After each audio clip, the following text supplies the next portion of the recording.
جو صحابہ کرام کو برا کہے، حضرت صدیق اکبر کی شان میں گستاخی کرے، اور اہل بصرہ کے ایک شخص کا بیان، اسے بھی علامہ عبد الرحمن جامی نے دلائل النبوت میں نقل فرمایا۔ وہ کہتے ہیں کہ میں اپنا مال بصرہ حوازن کے ایک رئیس کے ہاتھوں بیچا کرتا تھا۔ مجھے لوگوں نے بتایا کہ یہ شیخین کا گستاخ ہے، یہ حضرت صدیق اکبر حضرت عمر کو برا کہتا ہے۔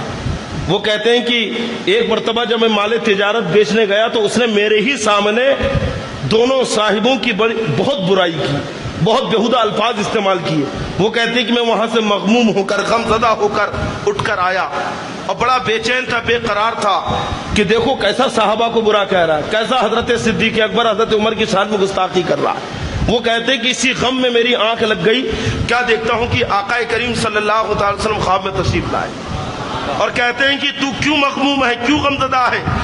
تو وہ کہتا ہے کہ یا رسول اللہ، فلاں فلاں شخص آپ کے مقدس صحابہ کو برا کہتا ہے، حضرت صدیق اکبر حضرت عمر کی شان میں گستاخی کرتا ہے۔ حضرت رسول پاک صلی اللہ علیہ وسلم کہتے ہیں کہ کیا تجھے اس کی باتیں اچھی نہیں لگتی؟ کہ بالکل اچھی نہیں لگتی۔ تو آقا علیہ السلام نے پھر اس سے کہا کہ لے خنجر، اسے قتل کر دے۔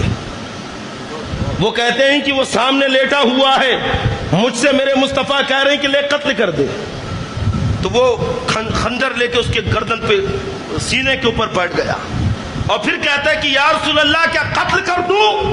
آقا علیہ السلام فرماتے کہ ہاں قتل کر دے، میرے صدیق کو برا کہتا ہے، میرے عمر کو برا کہتا ہے، قتل کر دے۔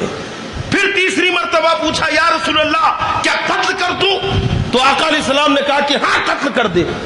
تو وہ تاجر کہتا ہے کہ میں نے قتل کر دیا، اس کی گردن مار دی۔ اچانک میری آنکھ کھل گئی، اور جب آنکھ کھلی صبح ہو چکی تھی۔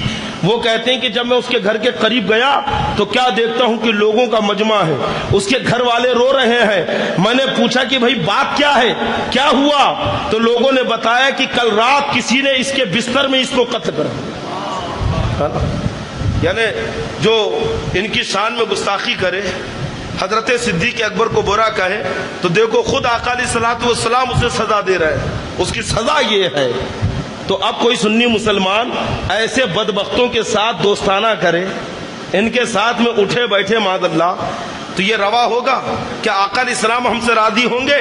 اگر مصطفیٰ جان رحمت کو اور صحابہ کو اور اہل بیت کو راضی کرنا ہو تو ایسے گستاخوں سے، بے ادبوں سے دور رہو۔